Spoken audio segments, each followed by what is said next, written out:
Bueno, buenas noches para todos. El día de hoy pues tenemos la charla programada de urgencias dermatológicas. Dado que, como ustedes sabrán, es una charla bastante extensa, se ha dividido en dos partes. Hoy tendremos la parte uno. Nos van a colaborar con esta charla Daniela, quien es interna de la Universidad Nacional de Colombia, y Vanessa y Michael, que son estudiantes de pregrado.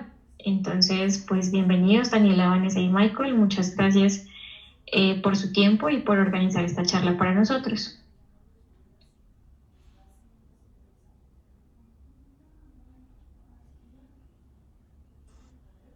Gracias, Mafe. Buenas noches para todos. El día de hoy vamos a abordar la primera parte de urgencias dermatológicas con mis compañeros Vanessa y Michael.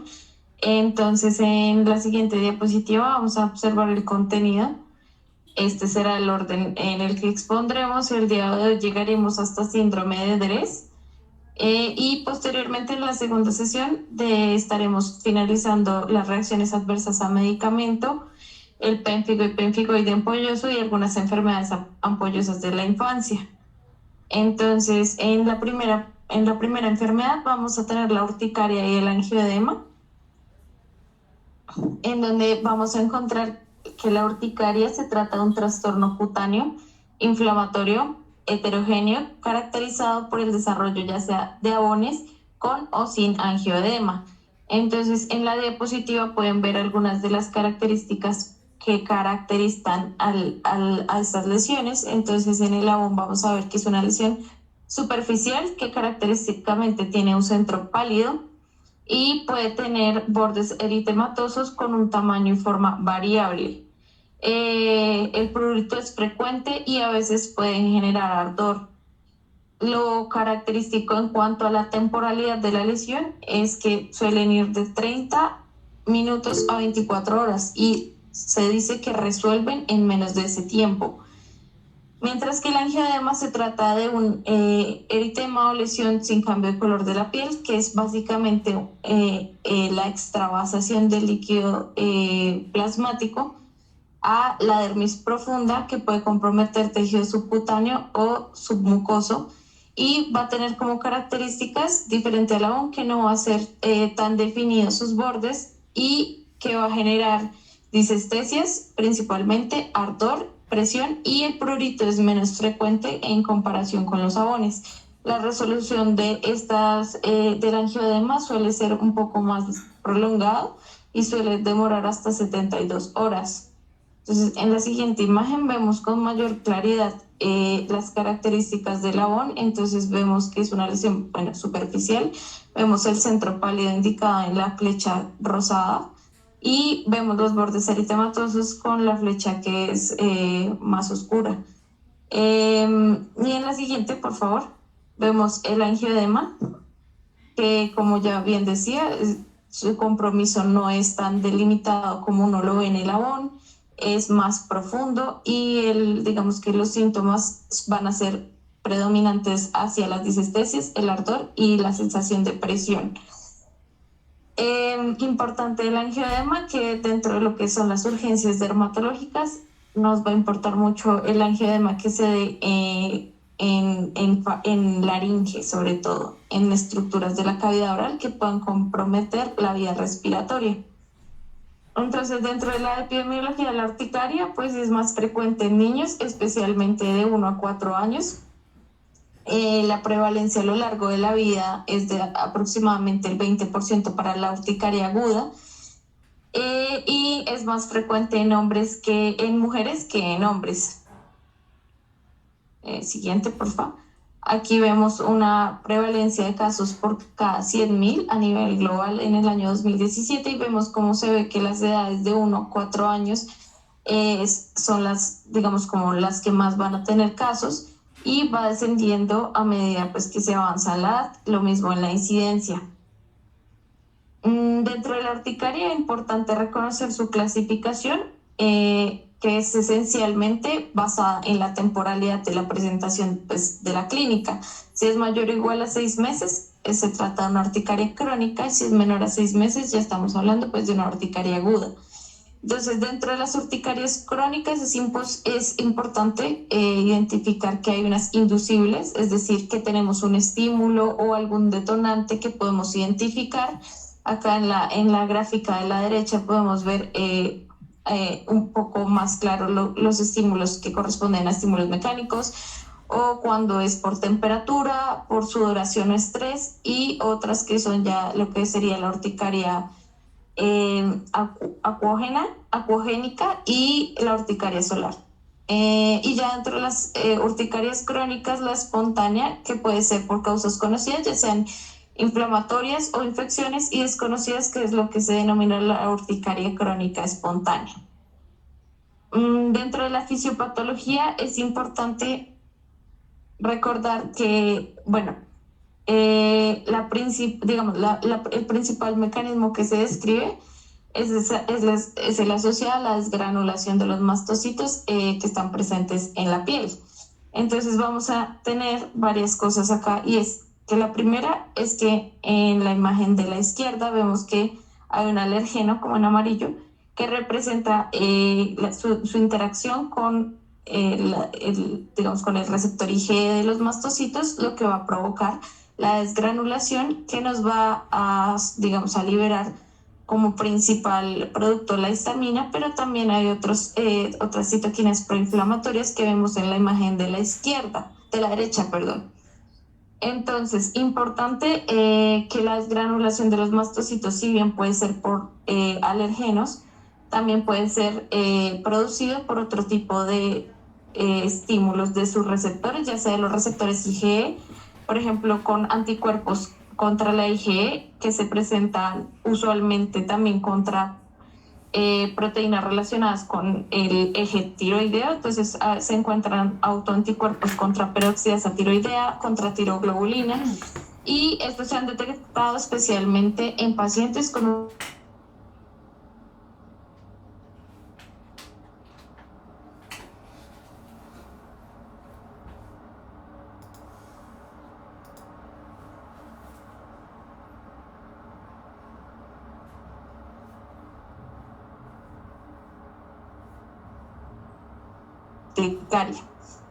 Otra vía que puede explicar la desgranulación de los mastocitos es la del receptor MRGPRX2, que es una vía en donde vamos a encontrar,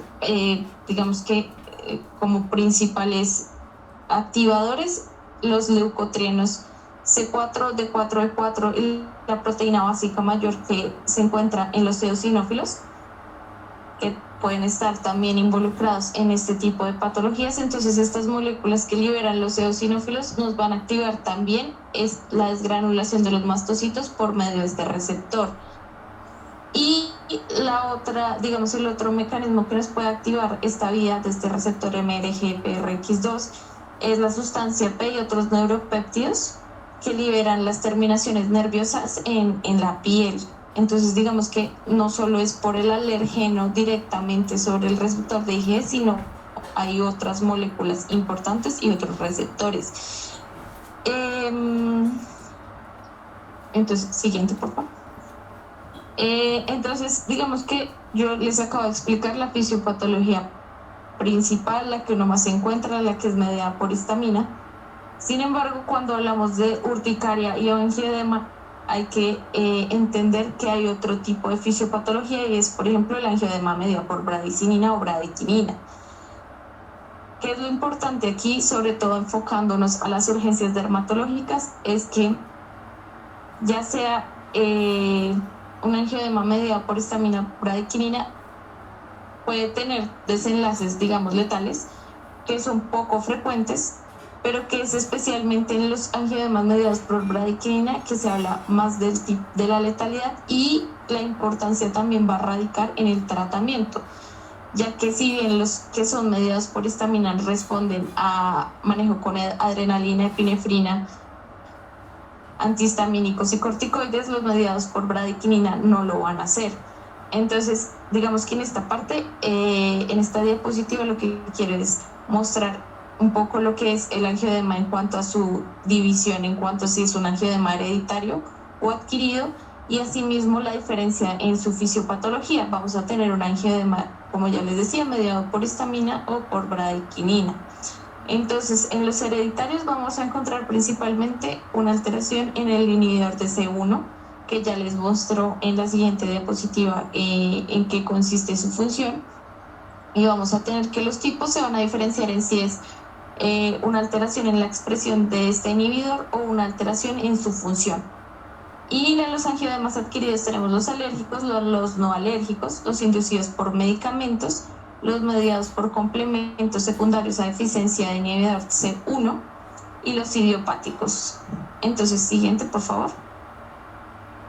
Entonces, aquí tenemos la vía que nos muestra la producción de bradykinin. La bradykinin es un vasodilatador importante en nuestros vasos sanguíneos y lo que vamos a ver es que en los angioedemas donde se altera el inhibidor C1 vamos a tener una mayor producción de bradykinin.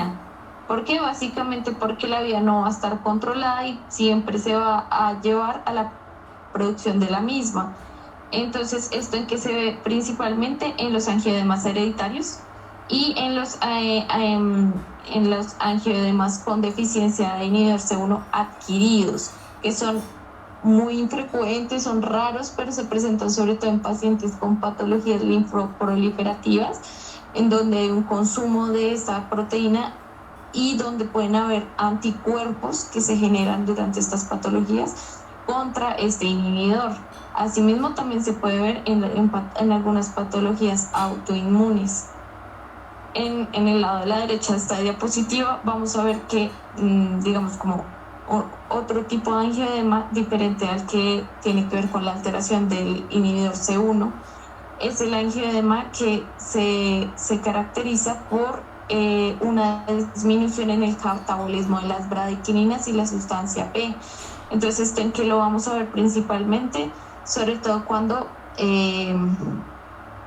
tenemos pacientes que toman inhibidores de la enzima convertidora de angiotensina, porque esta enzima normalmente dentro de su fisiología lo que hace es inhibir y, digamos, hacer el catabolismo de la bradykinin y de la sustancia P. Entonces, en algunos pacientes pasa que al darles el inhibidor de esta enzima hay una desregulación de ese sistema, produciendo un aumento en la bradykinin de la sustancia P, porque pues básicamente la enzima que los cataboliza va a estar inhibida por los medicamentos que les damos. En la siguiente diapositiva vemos que un poco como las generalidades de cada uno. Entonces, en el angioedema donde hay una alteración en el inhibidor C1, vamos a ver que en el hereditario pues se va a tener una presentación mayor en la infancia o en adultos jóvenes, y tiene la característica de que además del angioedema va a haber presencia de dolor abdominal. Eso es una cosa muy característica, la menciona frecuente en la literatura. Y está también el angioedema adquirido, que como ya les expliqué, siempre se debe sospechar ante presencia de enfermedades linfoproliferativas o enfermedades autoinmunes.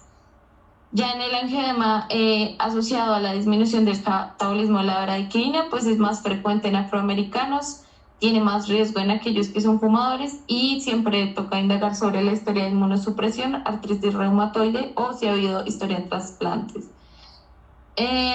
Finalmente, esta es una gráfica que ayuda un poco a entender el enfoque del angioedema y también de la urticaria. Entonces, cuando tenemos angioedema con abones, que es digamos el esquema de la izquierda, vamos a pensar en un manejo que tiene que ver principalmente con un mecanismo mediado por histamina. Entonces, generalmente la urgencia evidentemente se va a salir un poco del manejo del dermatólogo, porque son pacientes que pues van a llegar a urgencias básicamente porque el angioedema se va a localizar en la vía aérea. Entonces, ahí el manejo tiene que ser el manejo de todo paciente con vía aérea obstruida, y eso va, pues digamos que eso ya requiere otro tipo de digamos de atención por parte ya sea del urgenciólogo, de quien esté a cargo.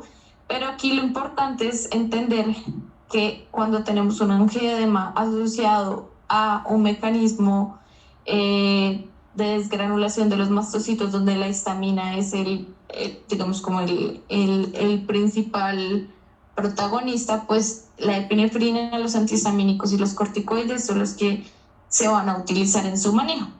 A diferencia pues del angioedema, que no se relaciona con la presencia de urticaria de los Abones, donde vamos a tener que identificar si este tiene un mecanismo histaminérgico o no histaminérgico, que es el que yo explicaba previamente, que puede tener que ver con alteración en otro tipo de vías que nos potencien la actividad de la bradykinin. Entonces vamos a tener los hereditarios, los adquiridos, y que en estos, especialmente en estos que tienen alteración del inhibidor C1, pues vamos a tener otro tipo de terapias que ya serán más específicas, pero que igual hacen parte del espectro de lo que es el angioedema. En la siguiente diapositiva vemos un poquito más específico los subtipos de angioedema sin urticaria, entonces el adquirido, el hereditario, y vamos a ver que en el adquirido pues vamos a tener de causa no identificada o deficiencia del inhibidor C1, que es entonces donde podemos sospechar enfermedades linfoproliferativas o autoinmunidad. Y pues en los hereditarios ya depende el subtipo que se tenga, para que asimismo nos explique la gravedad de la enfermedad.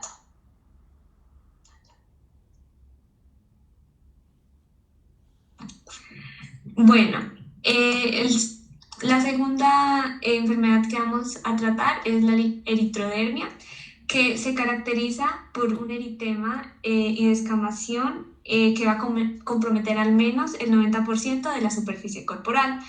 Al ser causado por diversas patologías, lo convierte más que todo en un síndrome con múltiples etiologías. Debido al amplio compromiso que va a tener a nivel cutáneo, se va a considerar una urgencia dermatológica porque representa un desafío tanto inmunológico como metabólico e hidroelectrolítico. La epidemiología es una entidad que va a ser poco frecuente, con una incidencia de 2 por cada 100.000 personas al año. Se va a presentar más en hombres que en mujeres, de 2 a 4 hombres por cada mujer. La edad media es más o menos a los 60 años y el 36% de las personas que tienen esta eritrodermia no se logra establecer una etiología. Y en estos casos en los que no se logra establecer la etiología, normalmente tienen un peor pronóstico y las tasas de recidiva van a ser más elevadas.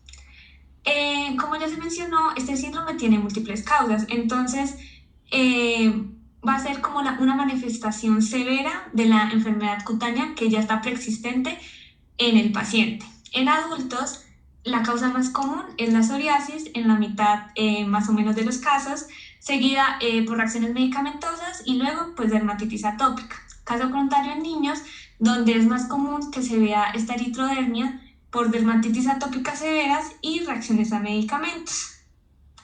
En esta tabla se intenta sintetizar los grupos de dermatosis que son más comunes que puedan llegar a progresar en una eritrodermia. Entonces, psoriasis en adultos, dermatitis atópicas en niños, también se pueden ver en eczema, en líquen plano, en dermatitis de contacto, en linfoma cutáneo de células T y también en reacciones medicamentosas. Entonces, los hallazgos clínicos son importantes porque a veces se presentan como placas de descamación gruesa, descamación difusa o fina. Las manifestaciones clínicas pues también van a variar según la etiología subyacente del paciente. Entonces, la presentación clínica que es más frecuente y es la típica incluye eritema, descamación, y eso va a comprometer mínimo pues el 90% de la superficie corporal, muchas veces es más. La progresión va a ser insidiosa, comenzando en las localizaciones que son comunes de la enfermedad cutánea de base. Entonces, por ejemplo, en los casos de dermatitis atópica, va a empezar en los pliegues de la piel y luego se van a ir generalizando esas lesiones. El prurito es el síntoma más reportado y es muy importante indagar sobre la intensidad de este prurito y el momento en el que se presenta, porque ahí ya se da en diagnósticos diferenciales. En el caso de la escabiosis, el prurito va a tener un predominio nocturno. Cuando este síndrome se da por reacciones medicamentosas, normalmente la evolución es rápida si se compara cuando las causas son inflamatorias, nutricionales o neoplásicas. También va a haber alteraciones extracutáneas, como lo pueden ser el edema peritibial, taquicardia, insuficiencia cardíaca, hipertermia o hipotermia. Como esta enfermedad tiene una activación catabólica, también puede presentarse casos de caquexia y afectación del sistema retículo endotelial. Entonces, algunos pacientes llegan a la urgencia con hepatomegalia, esplenomegalia y adenopatías. Bueno, ahí podemos ver en la imagen que el color de este síndrome puede ser de rojo pálido a rojo purpúrico, pues también dependiendo de la etiología, que la descamación puede ser gruesa, como en el caso de la psoriasis que estamos viendo, o fina en casos de dermatitis atópica. Es importante ver las alteraciones en mucosas y anexos porque muchas veces pueden orientar a la etiología de base. En este caso, se pueden observar estrellas de Wickham en la mucosa que son propias del líquen plano. Para el diagnóstico, pues principalmente va a ser por evaluación clínica y la historia médica del paciente. Sin embargo, como ya se ha mencionado, estos hallazgos clínicos a veces son indistinguibles entre las diferentes causas y se ve la necesidad de realizar biopsia cutánea para confirmar diagnósticos, excepto cuando los casos son sugestivos o son claros de una eritrodermia inducida por medicamentos. Los estudios histopatológicos son muy importantes realizarlos en pacientes que tienen adenopatías porque puede sugerir que la causa es por una etiología linfoproliferativa. Y en los paraclínicos, si se sospecha de septicemia, lo que se van a mandar, además del hemograma, de la creatinina, iones séricos, albúmina y pruebas para descartar o confirmar VIH y sífilis, se envían hemocultivos si se sospecha de sobreinfección bacteriana o fúngica, entonces Gram, KOH y cultivos. Cuando se sospecha de que es reacción medicamentosa, es importante hacer un seguimiento de la función hepática y renal.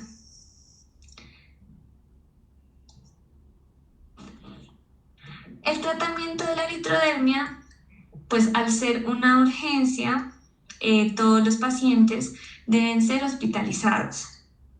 Al haber alteración extensa de la barrera cutánea, pueden aumentar los riesgos de complicaciones como son infecciones, complicaciones metabólicas e incluso hidroelectrolíticas. Entonces, el manejo puntualmente requiere de un enfoque multidisciplinario con especial atención, entonces al mantenimiento de la temperatura corporal del paciente, a que haya un control nutricional, un control hidroelectrolítico y un constante monitoreo de la función cardiovascular. El cuidado de la piel para estos pacientes, entonces lo que se va a usar son compresas húmedas en una cuarta parte del cuerpo por turno, ¿sí? Entonces se hacen varias veces, pero cada vez que se haga solo se va a cubrir una cuarta parte del cuerpo. Para disminuir el prurito y la ansiedad que genera ese prurito, normalmente se utilizan esteroides tópicos de baja potencia, emolientes y vaselina, y así pues lo que se busca también es disminuir esa inflamación cutánea que hay. Como se ha venido mencionando, aquí lo más importante es que se establezca y se identifique la causa subyacente a este síndrome. Es necesario también descartar si hay un síndrome paraneoplásico, pero esto es muy importante entonces para enfocar el tratamiento personalizado. En los casos en los que es a medicamentos, pues se suspende de manera inmediata el medicamento que se cree que es el causante de esta reacción. El pronóstico en estos pacientes depende en gran medida de la causa subyacente también y de la rapidez con la que se inicia el tratamiento. Cuando es relacionado a medicamentos, la resolución suele ser en las primeras semanas. Si es por dermatosis inflamatoria, digamos psoriasis o dermatitis atópica, se resuelve a lo largo de semanas o meses, pero el problema acá es que muchas veces puede repetirse este síndrome más o menos en un 15% de los pacientes. Y si se sospecha de trastornos linfoproliferativos, es probable que sea refractario al tratamiento. Aquí hay un algoritmo de manejo inicial en pacientes adultos en los que pues, se sospecha de eritrodermia. Entonces, bueno, llega el paciente y uno ve que hay compromiso del 90% de la superficie corporal, que tiene eritema, que tiene descamación. Entonces, aquí lo importante es hacer una historia clínica completa, indagar de los antecedentes dermatológicos, de los medicamentos que haya usado y pues también hacer los exámenes complementarios que se habían mencionado, entonces hemograma, electrolitos y también función hepática. Entonces, al evaluar la etiología, hay 3 posibles caminos. El primero es si después de hacer la historia clínica se llega a la conclusión que puede ser sugestivo de dermatosis primaria. Entonces, se realiza una confirmación con un estudio histológico y luego se procede a hacer un manejo específico de la enfermedad subyacente. En la mitad, si se cree y hay sospecha de que es inducido por medicamentos, el manejo es la suspensión inmediata del medicamento y un tratamiento sintomático al paciente. Y por último, si no hay indicios ni de dermatosis primaria ni de uso de medicamentos, se va a hacer una sospecha de micosis fungoide o pues de linfoma cutáneo. Entonces, lo que se hace es realizar varias biopsias cutáneas, posiblemente si el paciente presenta adenopatías, entonces también una biopsia ganglionar y exámenes de extensión para evaluar si hay afectación sistémica en el paciente. Entonces lo que se busca es diferenciar entre dermatosis primaria, causa medicamentosa o linfoproliferativa y ya, eso es lo importante en el manejo de la eritrodermia.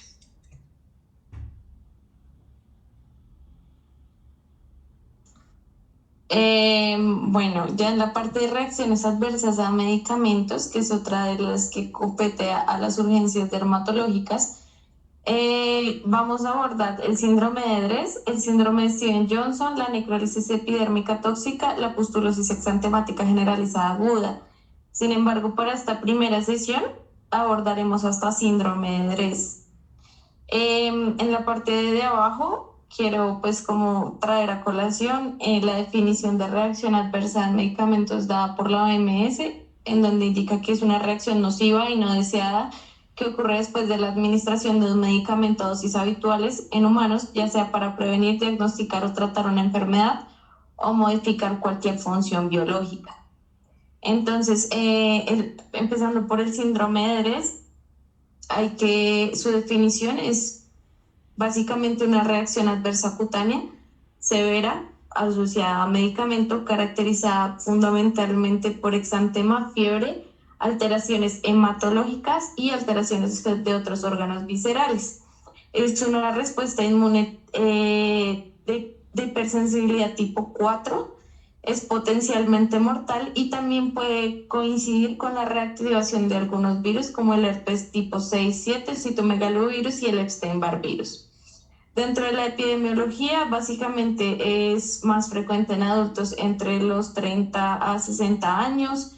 Los pacientes pediátricos, que pues no es muy usual, pero pues la edad promedio es entre 9 y 10 años.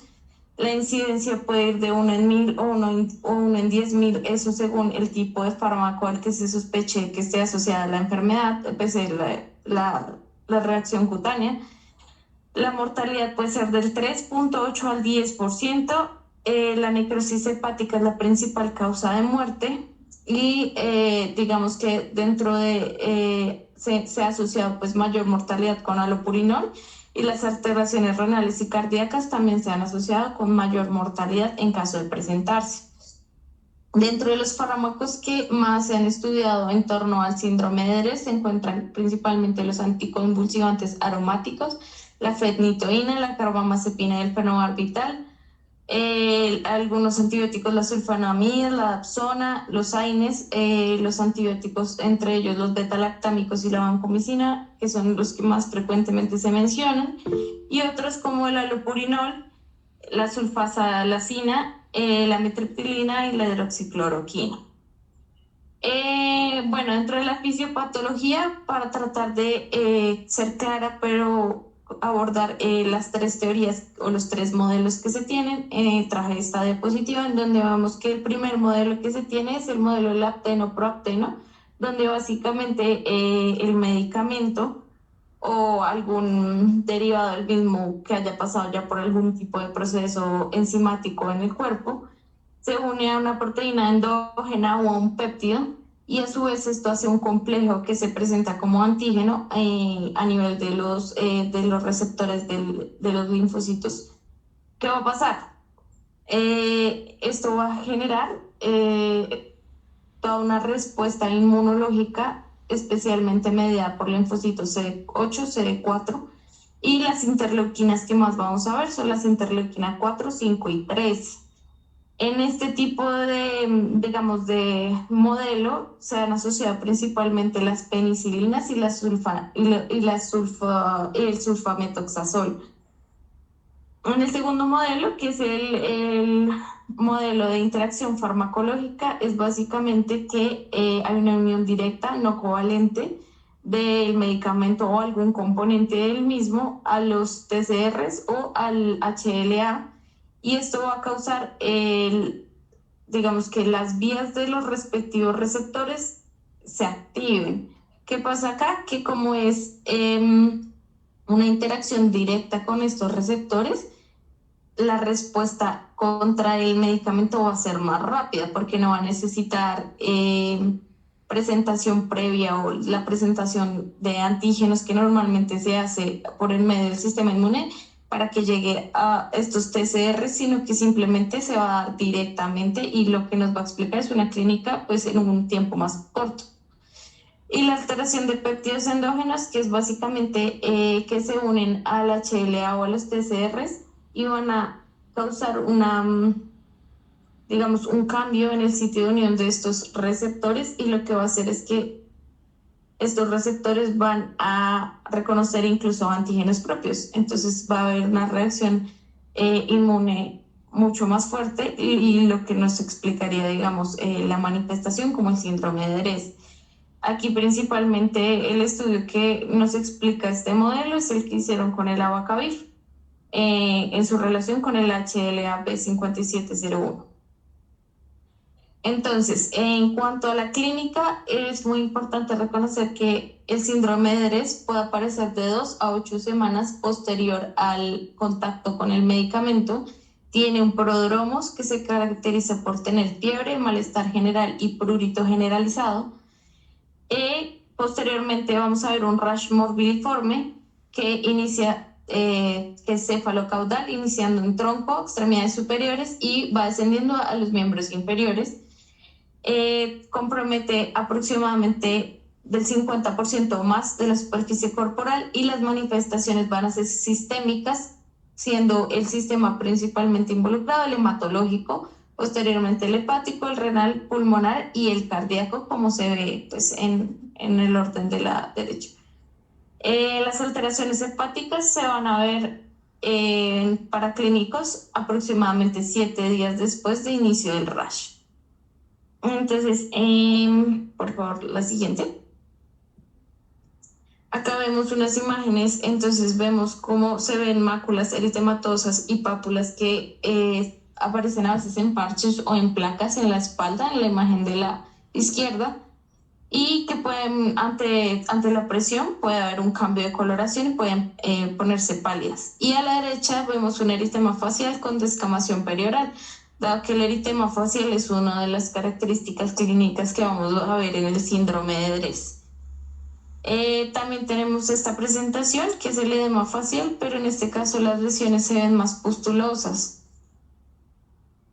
Siguiente. Acá vemos nuevamente la imagen de la izquierda, máculas y pápulas eritematosas que coalescen en un fondo eritematoso. Algunas zonas con pústulas, esto es en la zona del pecho. Y en la imagen de la derecha vemos el caso de un niño de 7 años con lesiones maculopapulares masivas a nivel de tronco y tórax.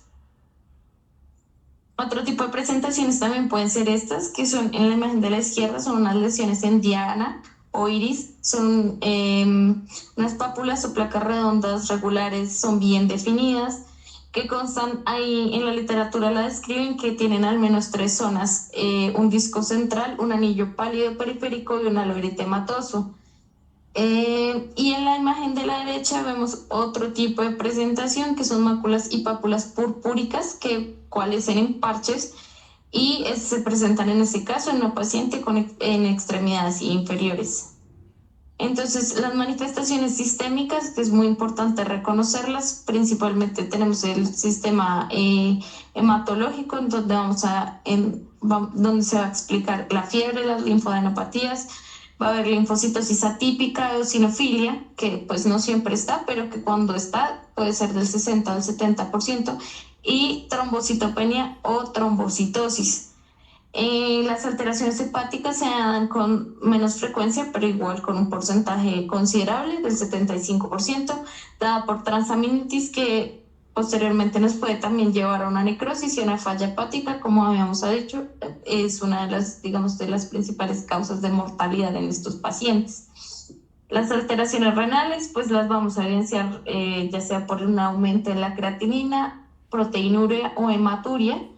Y en la parte de la derecha en rojo vamos viendo los medicamentos que más se han asociado a falla en estos sistemas. Cuando afecta al sistema respiratorio, se ha visto que hay neumonitis intersticial, derrame pleural y pues un síndrome de dificultad respiratoria aguda que finalmente pues nos puede explicar y llevar a la falla respiratoria. Y en el caso de el corazón, pues podemos ver que hay una elevación de enzimas cardíacas, puede haber un bloqueo AB, incluso pericarditis, y pues esto nos puede llevar también a una falla cardíaca. Esto se ha visto más con la ampicilina. Dentro del diagnóstico, pues tenemos unos criterios que son los REGIS-CAR, que están pues aquí en la diapositiva. Cuando se cuenta con menos de 2, se considera pues que no es negativo pues para el diagnóstico de síndrome de Dres. 2 o 3 posible, 4 y 5 probable, y más de 5 pues sería ya un síndrome de Dres confirmado. Bueno, dentro del síndrome de Dres tenemos que reconocer que es una reacción adversa cutánea grave, pero que no es la única. Y como ya lo explicaré en la segunda sesión, pues va a tener que diferenciarse de otro tipo de síndromes, que es el síndrome de Stevens-Johnson, la necrólisis epidérmica tóxica y la pustulosis epidérmica generalizada. Aquí hay una comparación muy general, muy amplia de los días a los cuantos suele empezar cada una de estas enfermedades con respecto a la exposición al medicamento, un poco de la clínica en cuanto a su presentación, su distribución, y abajo pues podemos ver algunas imágenes con las alteraciones que podemos ver en la clínica de los pacientes. Siguiente, por favor. Entonces ahí se ve nuevamente abajo otra vez como comparando, pero la idea es ampliarlo en mayor medida en la siguiente sesión. Entonces, en cuanto al manejo del síndrome de Dres, es muy importante que para el diagnóstico nos ayudamos del score que les presenté previamente. La biopsia de ayuda nos sirve, pero no es, digamos, indispensable. Siempre hay que buscar los antecedentes farmacológicos del paciente, entonces, sobre todo, hacer como ser muy rigurosos en las últimas 6 semanas qué medicamentos ha tenido o si ha reiniciado algún medicamento que previamente venía en manejo, antecedentes alérgicos a fármacos, si hay adicionalmente consumo de sustancias psicoactivas. si ha tenido exposición a medios de contraste o vacunas, que también nos podrían explicar un síndrome de Adres en menor medida. Y pues la evaluación inicial, que como ya vimos que tiene un compromiso sistémico importante, siempre va a requerir pues la hospitalización ante la sospecha y pues la solicitud de paraclínicos que nos permitan evaluar cada sistema. Entonces abajo pues se ve más pues, en general qué es lo que pide uno. En cuanto al tratamiento, pues lo importante es primero pues estabilizar al paciente, buscar los medicamentos sospechosos y pues retirarlos y determinar si es un DRES con o sin criterios de severidad. Entonces, en el cuadro de la izquierda, inferior izquierdo, pues vamos a ver los criterios de severidad. Entonces, en las transaminasas que se elevan en un rango 5 veces más al rango superior de normalidad, una fosfatasa alcalina que se puede encontrar aumenta 2 veces respecto al valor de normalidad, una bilirrubina total mayor a 2, una creatinina mayor a 2 o un gasto urinario menor a 0.5, que haya hemofagocitosis o alteración cardíaca y o pulmonar. Entonces, cuando no contamos con criterios de severidad, usualmente el manejo puede ser con corticosteroides tópicos. Sin embargo, cuando hay criterios de severidad, pues hay algunos escenarios que se deben tener en cuenta. Bueno, principalmente en la presencia de alguno en el cuadro en amarillo, vamos a ver que puede ser, en este escenario puede que haya la presencia de alguno. Entonces, las transaminasas 5 veces elevadas con respecto al rango normal, una falla renal, una enfermedad pulmonar, una hemofagocitosis o una alteración cardíaca. Entonces, usualmente en ese caso se puede dar prednisolona vía oral por 2 a 3 semanas y se iniciaría el descenso gradual en la 4ª semana para completar aproximadamente un esquema de 8 semanas. Mientras que cuando en presencia del signo de severidad, vamos a ver que, bueno, la literatura es variada, pero lo que se puede hacer es dar pulsos de metilprednisolona de 1 a 2 miligramos kilo día por 3 días y luego dar un esquema vía oral de prednisolona por 12 semanas. En casos de que adicionalmente haya una confirmación de reactivación viral, pues en la literatura recomiendan el ganciclovir o el valganciclovir, que sería el caso de vía oral. Sin embargo, pues ahí sí realmente, digamos que en esa parte me quedó un poco más difícil encontrar en la literatura, pero es lo que más vi que recomendaban. Y posteriormente hay algunos, digamos, métodos para identificar el fármaco culpable. Entonces tenemos el test de transformación de linfocitos, el test de parche y el test intradérmico. El test de transformación de linfocitos es básicamente mide el crecimiento de linfocitos en respuesta a un fármaco en particular y se recomienda realizar 4 a 8 semanas posterior a la reacción, que es el que más mencionan, es el de mayor importancia. Y finalmente, en cuanto al seguimiento a largo plazo, pues como es una enfermedad asociada a disfunción de órgano, hay que hacer seguimiento al año con hemograma, función hepática y pues función renal. Y posteriormente también pues hay que revisar la tiroides, puede relacionarse con enfermedad autoinmune, entonces siempre hay que hacer el seguimiento posterior al retiro del medicamento que creemos que causó el síndrome de Adres. Entender que pues son pacientes que pueden tener también síntomas psiquiátricos asociados a esta enfermedad, porque pues realmente conlleva a varias consecuencias a nivel no solo fisiológico, sino también emocional por todo lo que lleva intrahospitalariamente. Entonces siempre hay que hacer un control si se puede con psiquiatría. Y pues a largo plazo podemos ver que en el adulto mayor pues puede haber falla en algunos de los órganos y en pacientes jóvenes que siempre evaluar la tiroides por riesgo de enfermedades autoinmunes, sobre todo la tiroiditis autoinmune es la principal, la anemia hemolítica autoinmune y enfermedades cutáneas como la alopecia areata, pempigoide ampolloso y la urticaria autoinmune crónica. Ese sería como un resumen muy amplio del síndrome de Adres. y es hasta donde iría la charla de hoy. Muchas gracias, Daniela, y muchas gracias a todos los expositores. De verdad que les agradecemos enormemente. Este es un tema pues muy importante para todos nosotros como médicos generales y pues interesados en dermatología. Muchas gracias también al doctor Sebastián y al doctor Miguel Nieto que nos acompañaron en la charla de hoy. Pues no sé si alguno quisiera hacer